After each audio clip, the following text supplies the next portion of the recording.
Bonjour et bienvenue, je suis ravi de vous retrouver aujourd'hui. On va parler approche, montagne, légèreté puisque j'ai ici la toute dernière Sako 90 Peak. Bon et puis vous allez voir, j'ai fait l'essai de cette carabine avant de vous faire sa revue. Il y a des choses qu'on ne peut pas cacher. Le fabricant d'armes finlandais Sako vient de sortir une nouvelle famille de carabines à verrou appelée Sako 90 qui se place comme successeur de la gamme Sako 85 qu'il vient d'abandonner. La série Sako 90 comprend déjà 7 modèles conçus pour différents types de chasse. Je vous présente aujourd'hui la Sako 90 Peak, clairement orientée, chasse extrême en montagne, où chaque gramme compte. Cette carabine est chambrée en 308, elle est munie d'un réducteur de son, et je vais tirer les Sako Powerhead Blade. Alors c'est parti, première balle.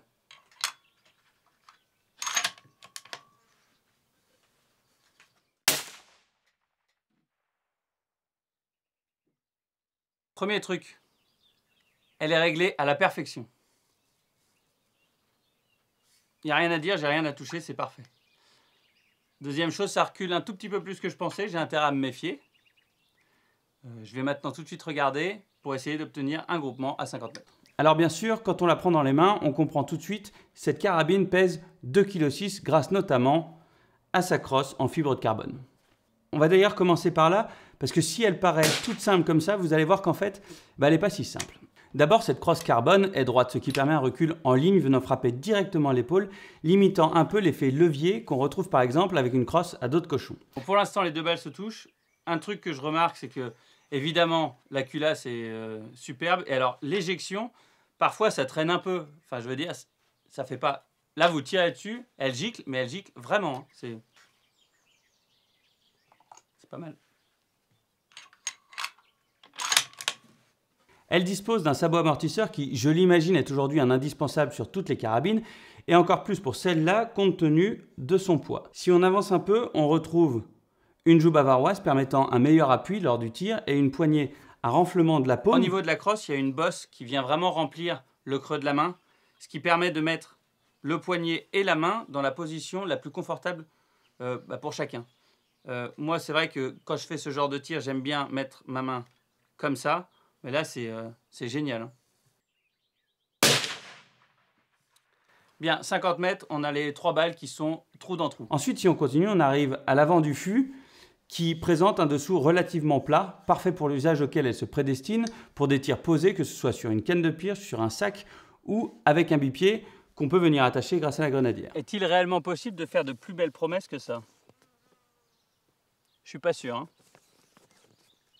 Allez, on passe à 100 mètres. On a une crosse épurée qui paraît ultra minimaliste, mais on sent que chaque détail a été pensé. Aucun moulage, aucun insert, et pourtant elle ne glisse pas et offre un toucher très confortable. Bon, c'est parti, je vais tirer à 100 mètres, même si franchement, quand on a un résultat pareil à 50 mètres, bon, la variation qu'on devrait voir, j'imagine, à 100 mètres, sera probablement la mienne quand même. Le canon maintenant, il mesure 51 cm, il est flottant cannelé, ce qui, au-delà du look, permet de gagner un petit peu en poids. Il est en acier inoxydable et fileté permettant l'ajout d'un frein de bouche ou d'un modérateur de son, comme lors de notre test. Alors, j'ai pas parlé de la lunette, c'est une Steiner Ranger 8 2 1650. Vachement bien. Hein. La culasse, à 3 tenons, permet une ouverture à 60 degrés, elle est extrêmement fluide et l'éjection des douilles après le tir est particulièrement efficace.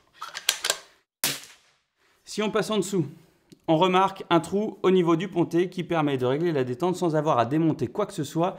Elle est franche et directe, rien à dire.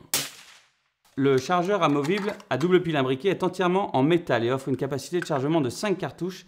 Et c'est assez rare pour être souligné, l'alimentation du chargeur est très agréable et confortable, pas besoin de rentrer les balles avec le pied. Ce que j'aime moins en revanche, c'est qu'il faut utiliser les deux mains, une qui appuie dessus et l'autre qui pousse sur ce bouton pour pouvoir la sortir. Je comprends que c'est pour éviter de le perdre, mais je trouve que ça complique un petit peu les choses.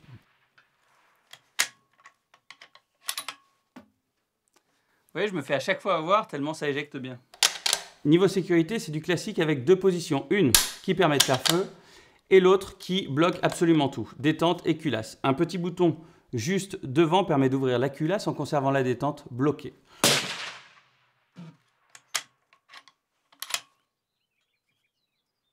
On retrouve sur le dessus un rail Picatinny ajouré qui permet d'éviter d'alourdir l'ensemble, que ce soit au niveau du poids comme de l'esthétique. Il offre la possibilité de monter toutes les optiques que vous voulez sans avoir à se soucier des embases.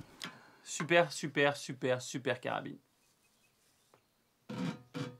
Alors souvent on parle que de la carabine, mais c'est même un super ensemble. Autant les balles que la carabine, que le réducteur de son, que la lunette. Voilà, cet ensemble est merveilleux. Voilà, je crois qu'on a fait le tour de cette carabine Sako avec cette nouvelle série 90, fait preuve d'innovation, légère certes, mais la marque s'adapte aux changements et aux demandes des chasseurs. Je ne suis pas sûr que les résultats obtenus en cible ne nécessitent de commentaires, c'est Sako. Un immense merci à la société Humbert qui distribue la marque finlandaise pour le prêt de ce joli jouet. Quant à nous, quant à vous, j'espère que cette vidéo vous aura plu. Prenez soin de vous et à bientôt.